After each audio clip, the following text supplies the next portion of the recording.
The funny part about like parenting too is you get so used to them waking you up in the middle of the night.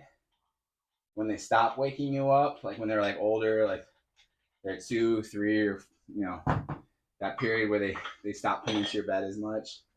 Then you wake up and then you have to go check on them. Then you get worried like something could be wrong.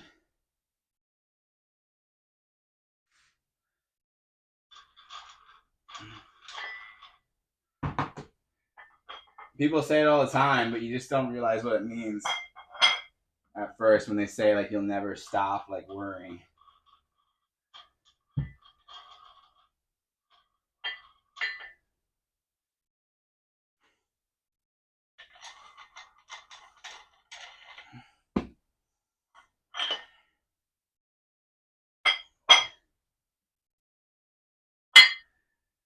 White Teddy says, "Yeah, I like to keep my sleep schedule." Are you a night owl at all, White Teddy, or do you go to bed early and wake up early?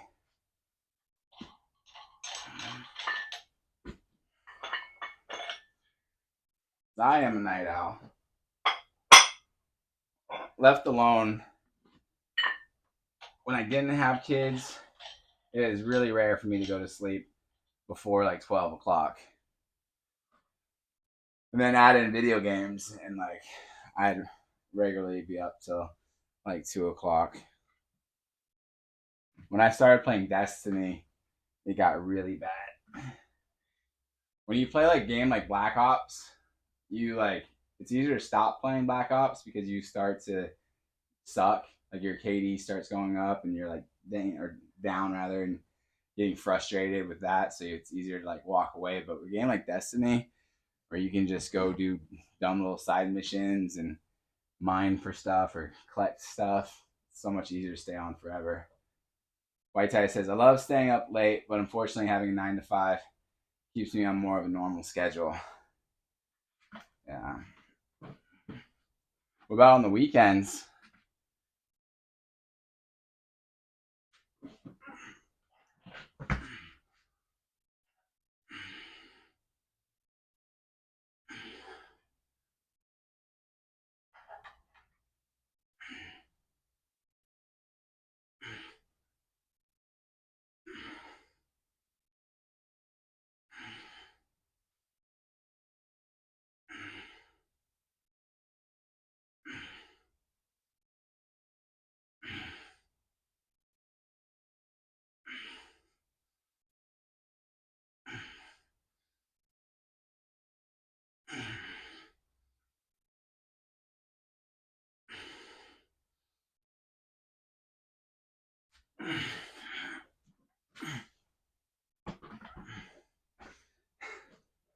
White Tie says, I wish I could stay up till 4 every day. Yeah. When I'm in school, when I was in school, I do my best work between 10 p.m. and 2 a.m. When I would write the most. That's when I would do my essays. But 10 p.m. to 2 a.m. was my magic homework hours. Anything before that, forget about it.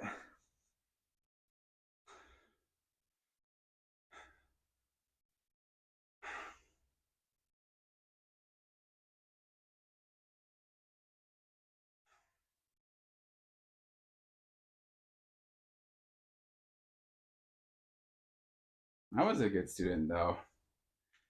I managed to maintain a 3.17 GPA while working full time. Felt pretty good about that.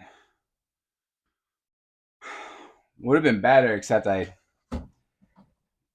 didn't do so good in some. I did bad in a couple of classes. some reason anthropology was a weak point for me, and it's mostly because the teachers like sucked. I, I had two different anthropology teachers that couldn't answer questions to save their lives.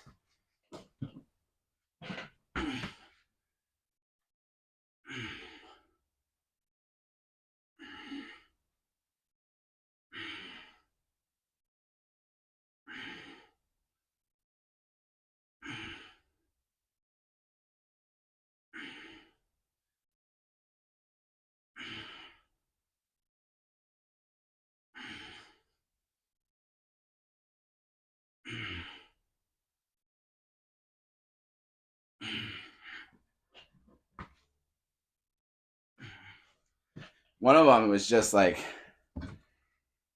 the first one was really the most annoying one, and I was going to withdraw from the class, but I couldn't take.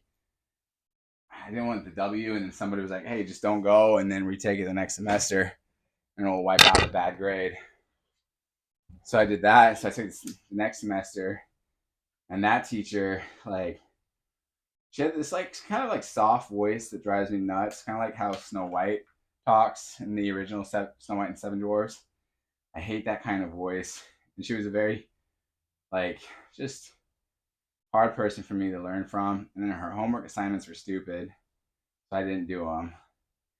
And I had a lot going on that semester, so we were supposed to do this really stupid journal of everything that we ate as part of anthropology and record it. And I didn't do it. And I was planning on just, you know, putting it all together some night and turning it in, like just making it up. And I was supposed to do it the last night before the last class. And I fell asleep. I was also supposed to study for the final. And I needed to get a good grade on the final. Otherwise, I was going to fail the class again. And I fell asleep, but I woke up to my grandma's cat licking my head at like 4 o'clock in the morning. And I knew I was going to fail the class. I knew there was no way I was going to get the grade on the final. And I didn't have that homework assignment. And I almost just went back to sleep. And I was like, listen, let's write a letter to the teacher.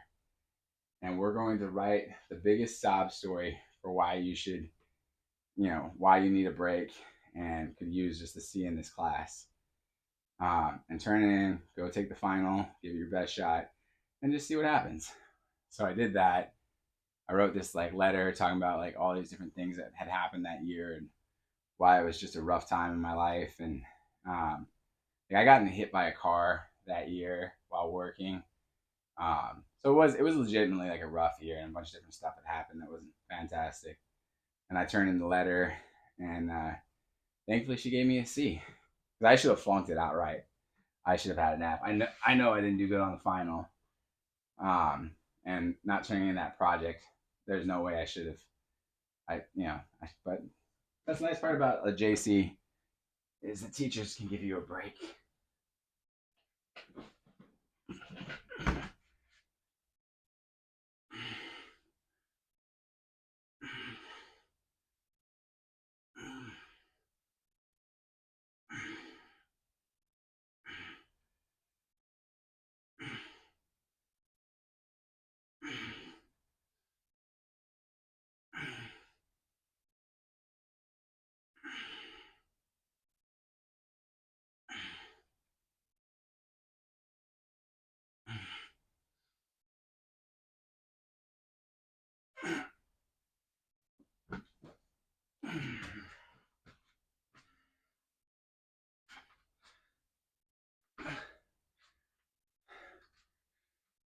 Plus, what I found about JC teachers is a lot of them, because everyone has to take general ed, so they know that a lot of people are taking their class because they're requirements and not necessarily because they want to.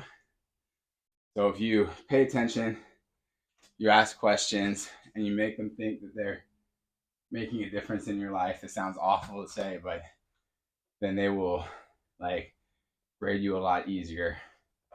And it's that goodwill a teacher may have for you that will get you the you know, it can turn a B plus into an A to an A plus, and give you those nice little bumps. Just make the teacher feel good about what they're doing. Make them think that they're really reaching you. You know, and they'll bend over backwards for you. So, and that helps if you really don't like the subject and you want that little extra bounce. The better thing to do would be to do the homework and really knuckle down. But if you're working, you know, 40 plus hours a week and going to school full time, sometimes you need to give yourself just a little bit of a break. All right, that's it. That's all I got. Thank you guys for coming by. Appreciate White Ties. Hope you're able to get out early. And yeah, have a good weekend. God bless you guys.